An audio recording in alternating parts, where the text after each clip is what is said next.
وما لنا ألا نتوكل على الله وقد هدانا سبلنا. يا صباح الخير والسعادة والرضا والجمال على كل عيون متابعين الحلوين.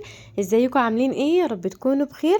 النهاردة هاخدكم معايا في روتين جديد ويوم جديد وطاقة جديدة، وان شاء الله الفيديو يعجبكم. بس قبل ما نبدأ الفيديو ما تنسوش يا حلوين تحطوا لي لايك، وكمان تعملوا مشاركة للفيديو وتشتركوا في القناة علشان كل الفيديوهات الجديدة اللي بنزلها توصل لكم على طول. ويلا بينا بقى نبتدي الروتين بتاعنا. طبعا انا كنت منضفة معاكم الجزء اللي هو بتاع الصالة، فكنت ناوية ان انا اعمل ده كده وانضفه على السريع. بس الصراحة يعني قلت تاني يوم صحيت كده قلت ما ينفعش يبقى جزء نضيف والجزء التاني كده عملته اي كلام. فاول ما قمت من النوم بقى قلت هو مش هياخد مني وقت ولا حاجة، لان الجزء ده عندي فيه البار والنيش بس، يعني مفيش فيه حاجات تانية خالص. لكن الجزء التاني بقى علشان طبعا الشباك والركنة والحاجات دي كلها بتبقى مليانة تراب، فبتاخد وقت. فهنا على السريع بقى عملت بقى البار عندي هنا بشوية مية على طول وبفوطة، بيبقى معايا زي الفل. مش محتاج ان انا اعمل مثلا بمية او صابون او كده، لا بلمعه على طول بشوية مية والفوطة كده وخلاص. وهرجع بقى المفارش تاني. انا كنت طبعا على دخلة الصيف كنت غاسلة المفارش دي كلها، فان شاء الله الحاجات دي بتتعمل يعني مثلا على دخلة الشتاء الم برضو المفارش وكل الحاجات دي اديلها غسلة على السريع، لكن هي برضو معايا نضيف.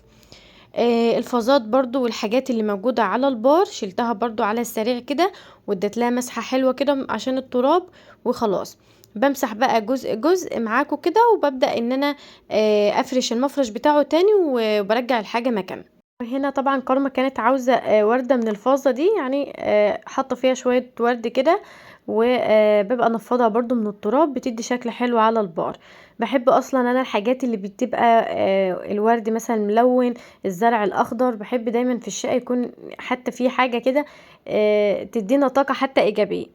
فالزرع حتى لو مش طبيعي، بس فكرة ان موجود زرع كده او شجر في البيت بصراحة بحب الشكل ده قوي، وكمان بيديني طاقة حلوة كده. وخلاص هنا بقى نضفت كمان الفازة بتاعة الورد، والجزامة عندي برضو مسحتها مسحة حلوة كده. وهحط كمان العلبة دي ببقى حطاها كده على الجزامة، حاطه فيها لما فيها كل الشرابات، لان زي ما انتوا عارفين ان لو واحدة كده من الشرابات ضاعت خلاص بقى ما هتلاقيها. فبحطها طبعا وانا بغسل، بحط الشرابات في بعض كده، وبعدين بحطها في البوكس ده بحيث ان تكون سهلة طبعا علينا، ما اقعدش بقى ادور على الشرابات. بعد ما خلصت بقى دخلت كمان على الكولدير بتاع المية، كان محتاج ان هو برضو يتغسل، بس انا مسحته الصراحة على السريع كده، لان انا بفصله اصلا في الشتاء وبشغله بس في الصيف. فقلت الصراحة امسحه كده بفوطة على السريع، يعني عشان لو عليه اي تراب، وان شاء الله برضو على دخلة الشتاء اغسله برضو غسلة محترمة كده، وهو كمان مش متبهدل معايا قوي. بس زي ما قلت لكم حبيت ان انا اعمله كده على السريع. وخلاص بقى كنست كمان الجزء ده، وعشان ادخل بقى جاهز الغدا. يعني كنت مستعجله لان قايمه متاخر، وزي ما قلت لكم حسيت ان جزء الصاله كده نضيف، فقلت لا تبقى الصاله كلها معايا نضيفه، فعملت كمان الجزء ده. المهم بقى هنا كنت مستعجله جدا وكنت عاوزه اخلص، علشان كارما كان عليها درس، فكنت هوديها الدرس بتاعها. فقلت اجهز الغدا قبل ما اروح علشان اجي يعني اطبخ بقى الغدا ونتغدى. فبحب مثلا ان انا اجهز بقى الغدا وكده واوديها الدرس، وبعد كده اجي اعمل بقى الحاجه براحتي. اصلا الصراحه الجو حر، فالواحد يعني ما بيحبش ياكل كده غير ممكن بعد المغرب.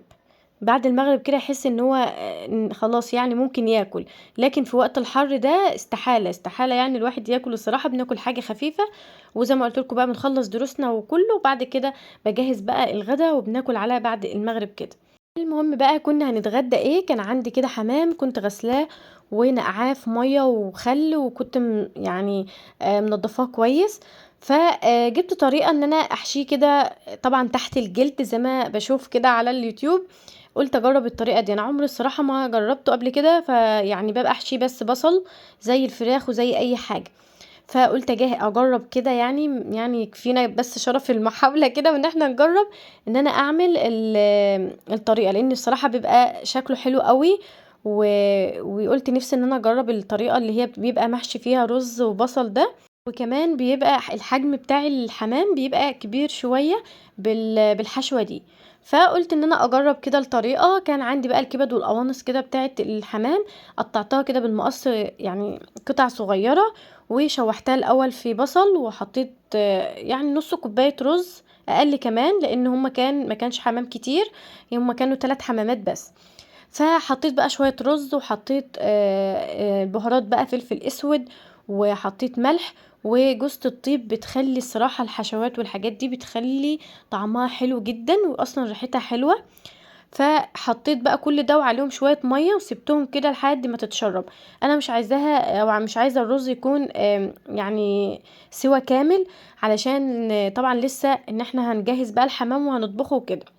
المهم بقى كان لما الحشوة معايا بتتجهز على النار، جبت بقى بصلاية وعليها شوية ملح وفلفل اسود، وبدأت ان انا ادعك بيها بقى الحمام من جوه ومن بره، علشان الخطوة دي بتخلي الحمام بعد كده طعمه بيبقى حلو وريحته بتبقى حلوة. وبصراحة الخطوة دي برضو بتخلي الطعم بتاعه حلو.